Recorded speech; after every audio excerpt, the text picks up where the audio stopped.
जान, doctor doctor. क्या बात है सिस्टर? विजय कुमार की नब्ज डूब रही है। Oh my God.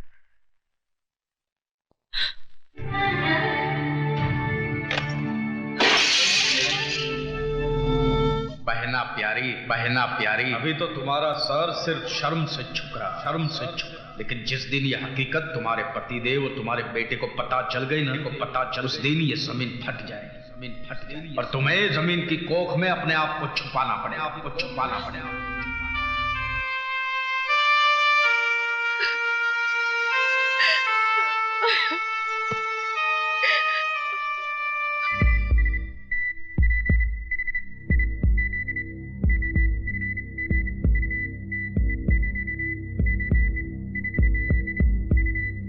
Oh my God.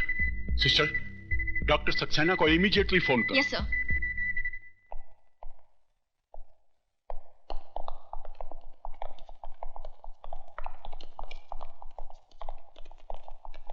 Inspector साहब, मैं आप ही का इंतजार कर रहा था। टेलीफोन पे आपने कहा कि मिस्टर विजय को उसकी हालत बहुत खराब है। आप मेरा स्टेटमेंट लेकर उन लोगों को अरेस्ट कीजिए। I am sorry mister Oberoi, statement तो मुझे विजय की लेनी पड़ेगी। लेकिन कैसे लेंगे आप उसका स्टेटमेंट? वो बेहोश पड़ा है, पता नहीं कब होश आएगा। अगर उसे कुछ हो गया तो क्या आप उसकी लाश का स्टेटमेंट देंगे? मैंने उन लोगों को देखा है। क्या आप उन लोगों को पहचान सकते हैं? मैं उन्हें आपके सामने लाकर खड़ा कर सकता हूं। कौन है वो लोग? यूनियन लीडर संपत, मेरा साला जगत और राजा ओबेरॉय। राजा ओबेरॉय? वो तो आपका बेटा है। मेरा बेटा है तो क्या उसे खून करने का लाइसेंस मिल गया है? किसी की भी जान ले सकता है। आप उसे अरेस्ट कीजिए और उसके साथ वही सलूक कीजिए जो एक मुजरिम के साथ किया जाता है।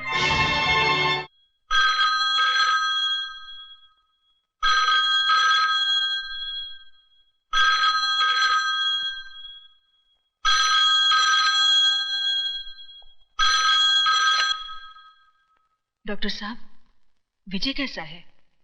बच तो जाएगा ना? कौन?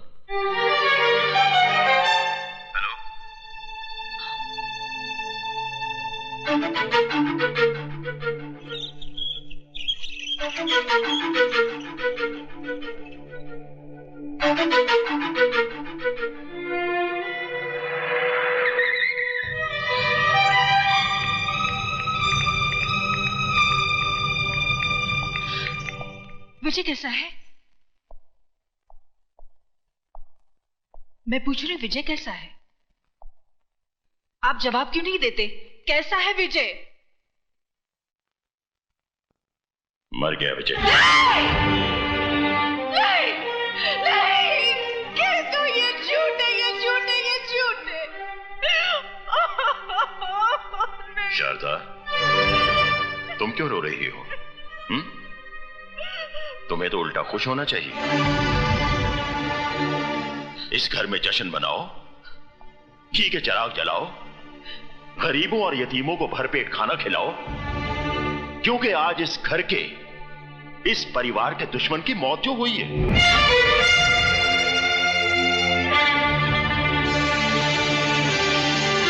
वो हमारा कोई रिश्तेदार तो था नहीं।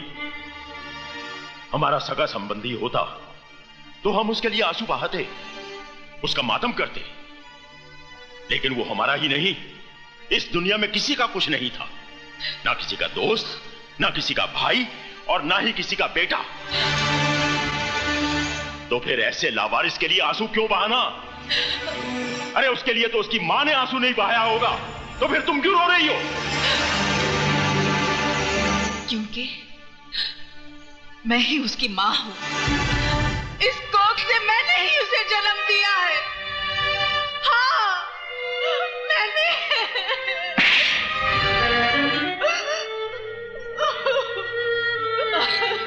मुझे भी मार डालो, मुझे नहीं जीना है, मुझे भी मार डालो, मुझे मार। मैंने तुम्हें यह थप्पड़ इसलिए नहीं मारा कि तुमने नाजायज औलाद को जन्म दिया है, बल्कि इसलिए कि उसे जन्म देने के बाद तुमने उसे मां का प्यार नहीं दिया, उसे मां की ममता नहीं दी। इसमें मेरा कोई कसूर नहीं है। मेरे भाई ने मुझसे झूठ बोला था, कहा कि मुझे मरा हुआ बच्चा पैदा हुआ। कुछ दिन पहले ही मुझे पता चला विजय मेरा ही बेटा है, मेरा ही बेटा है। और जब पता चल ही गया था तो फिर तुमने उसे अपनाया क्यों नहीं? मैं डरती थी कहीं ये समाज आपकी इज्जत। समाज, इज्जत, इंसान की जान से बढ़कर है ये समाज और इज्जत। बाप के खून और मां के दूध से ज्यादा कीमती है क्या ये समाज और इज्जत? तुम्हें मुझसे आकर कहना चाहिए था कि विजय तुम्हारी नाजायज औलाद नहीं बल्कि तुम्हारे प्यार की निशानी है।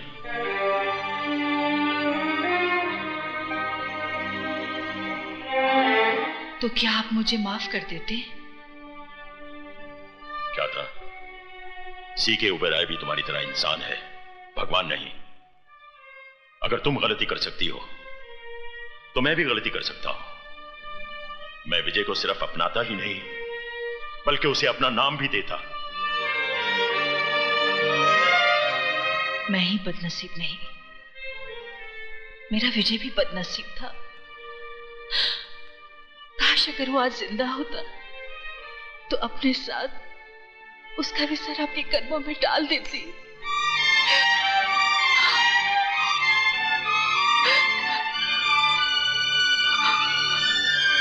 तुम्हारा विजय जिंदा है शारदा। क्या? मेरा बेटा जिंदा है? तो फिर आपने मुझसे झूठ? मैंने तुमसे झूठ इसलिए बोला था ताकि तुम्हारी सोई हुई ममता को जगा सकूं। ये राज तो मैं शुरू से ही जानता था।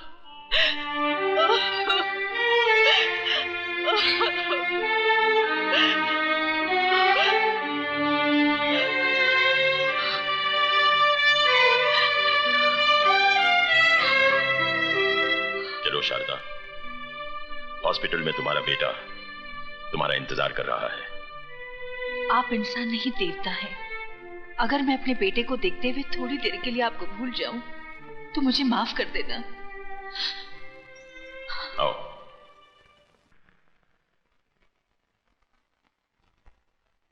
ये है विजय का कमरा, जाओ। आप मेरे साथ नहीं चलेंगे? मैं चाहता हूं कि तुम अपने बेटे के साथ अकेले में मिलो। मैं डॉक्टर के पास होकर आता हूं।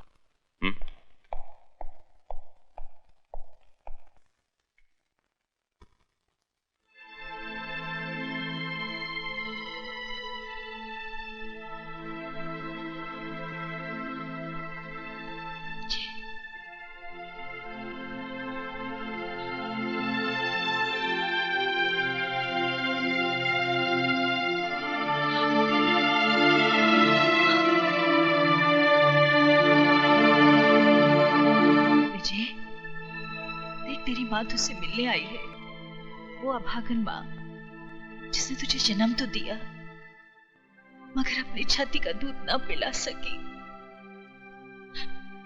मैंने तुझे अपने से दूर नहीं किया। मुझसे तो कहा गया था, मुझसे तो कहा गया था कि तू, हे भगवान। मैं झूठ नहीं बोल रही मेरे बेटे, मेरा विश्वास कर। आंखें खोल, मेरे सीने से लगकर मुझे एक बार कह दे कि माँ तू निर्दोष है। आंखें खोल मेरे बेटे, आंखें खोल।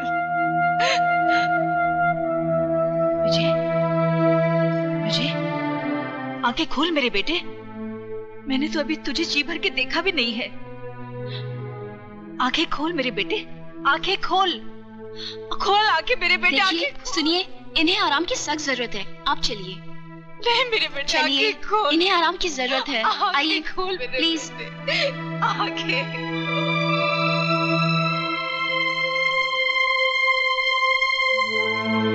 विजय, देख तेरी माँ तुझसे मिलने आई है, वो अभागन माँ जिसने तुझे जन्म तो दिया मगर अपनी छाती का दूध ना पिला सकी।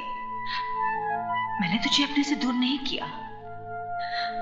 मुझसे तो कहा गया था, मुझसे तो कहा गया था।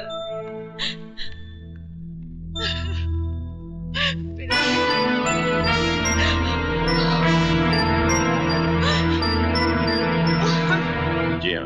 वैसे एक बात है ओबेरॉय, तुम्हारे खून ने विजय को एक नई जिंदगी दी है। Thank you very much doctor.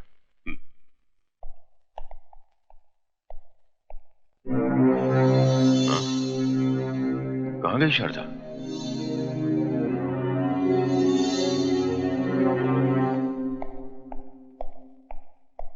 Sir आपका फोन। हेलो जीजा जी, मैं बोल रहा हूं। दीदी हमारे कब्जे में है। क्या? जी, मंदिर के पीछे वाले खंडर में आ जाइए। दीदी आपको वहां हिफाजत से मिलेगी।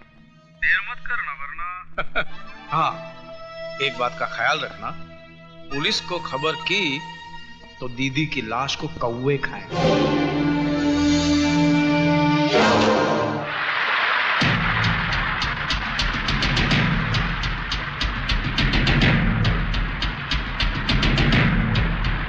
दीदी तेरा मियाँ दीवाना, हाय राम लाएगा मेरा दाना, हाय राम लाएगा मेरा दाना। दीदी तेरा मियाँ दीवाना, हाय राम लाएगा मेरा दाना। आया आया आ।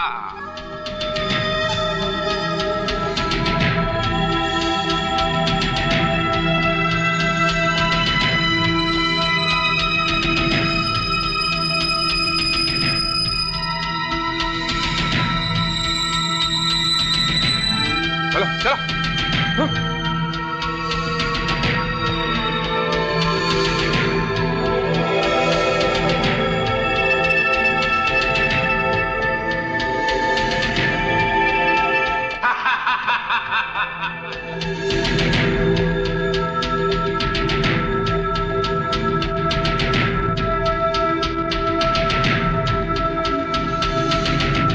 साला पुकारे और जीजा चला आए, जेब में माल लेकर आए रे। जगत! प्रणाम जीजा जी, प्रणाम।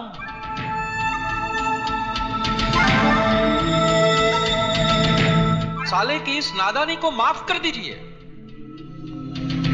अरे भैया देख क्या रहे हो? इनकी तलाशी लो, कहीं बॉडी पे बम बम बांध के तो नहीं है? क्यों? देखो देखो देखो, कोट के अंदर क्या है, पैंट के नीचे क्या है? देख देख देख देख देख। इसके पास तो कुछ भी नहीं है। कुछ भी नहीं है तो यहाँ क्या आलू छिलने आए हो? हरामजादे, मैं तेरी जान ले लूंगा।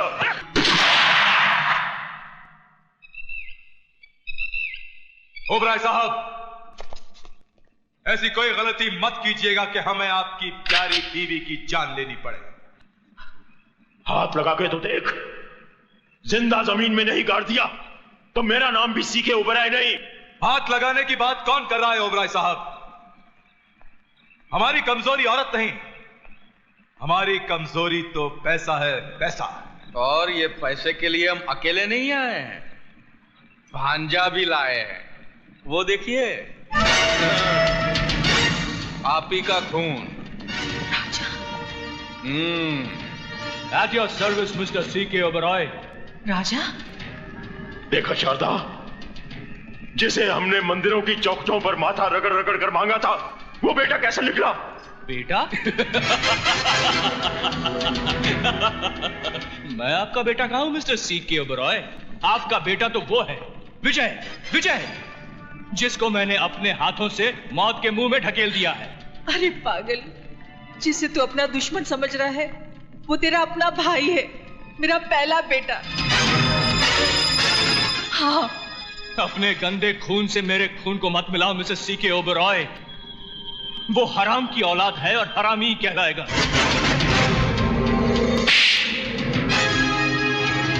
खबरदार, जो विजय के खिलाफ एक लफ्ज भी कहा तो बोल, तुझे क्या चाहिए? बोल। जीजा जी, भांजा मेरा अभी बच्चा है, इस खेल में थोड़ा कच्चा है, इसलिए ये बॉफोर्स की गंडिल मैं करूंगा। बंदूक तो आप लाए नहीं होंगे, लेकिन पेन तो लाए हैं ना। आपको इस कागज पे हस्ताक्षर करने हैं। क्या लिखोगे इस कागज पर? इसमें हम लिखेंगे कि आप आपकी जिंदगी की पूरी कमाई राजा ओबेरॉय के नाम कर रहे हैं, आपकी मर्जी से, और बाद में आप दोनों तीर्थ यात्रा पर जा रहे हैं हमारी मर्जी से। कीजिए। तीर्थ यात्रा पर जाऊंगा, पर पहले तुझे शमशान घाट पहुंचाकर। ओबरॉय, साइन कर दो या फिर इसकी खोपड़ी उड़ा दूं। जल्दी करो मिस्टर C.K. Oberoi। कहीं ऐसा ना हो कि एक बेटे के हाथ अपने माँ बाप मर जाए। कीजिए। माँ बाप को तो उसी दिन मर जाना चाहिए था जिस दिन तेरे जैसा कपूत पैदा हुआ था।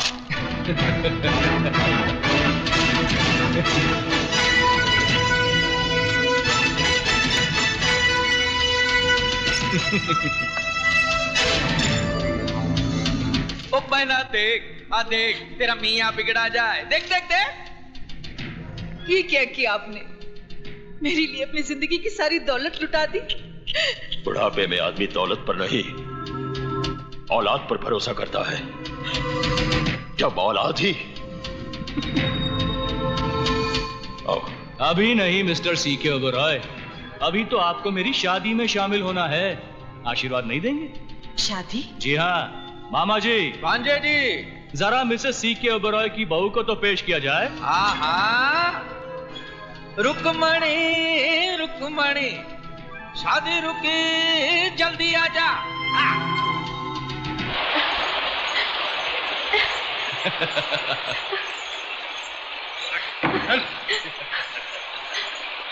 मधु, आंटी, प्लीज मुझे बचा लीजिए। देख, तुझे दौलत चाहिए थी, वो मैंने तुझे दे दी। मधु विजय की अमानत है, इसे छोड़ दे।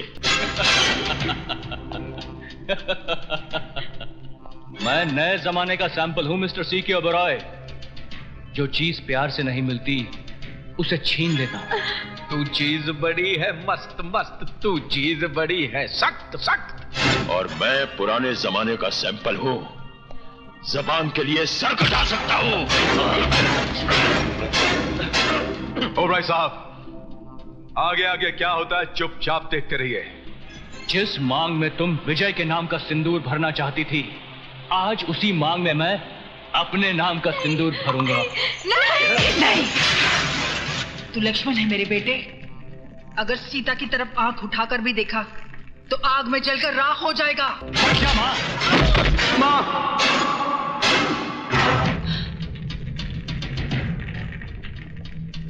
भले तू मेरी जान भी ले ले, मगर मैं मधु की मांग में सिंदूर नहीं भरने दूंगी। तू हट जा माँ। नहीं, हट जा।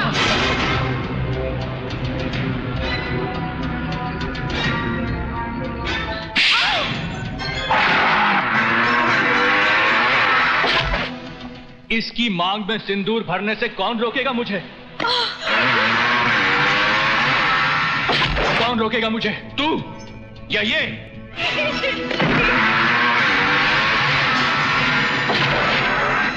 नहीं, नहीं, राक्षस नहीं।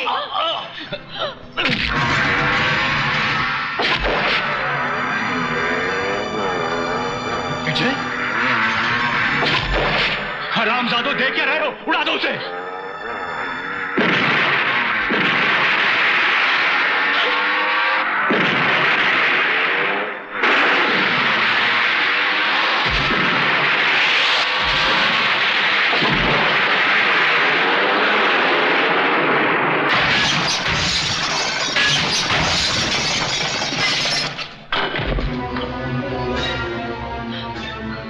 विजय, यो को सुना,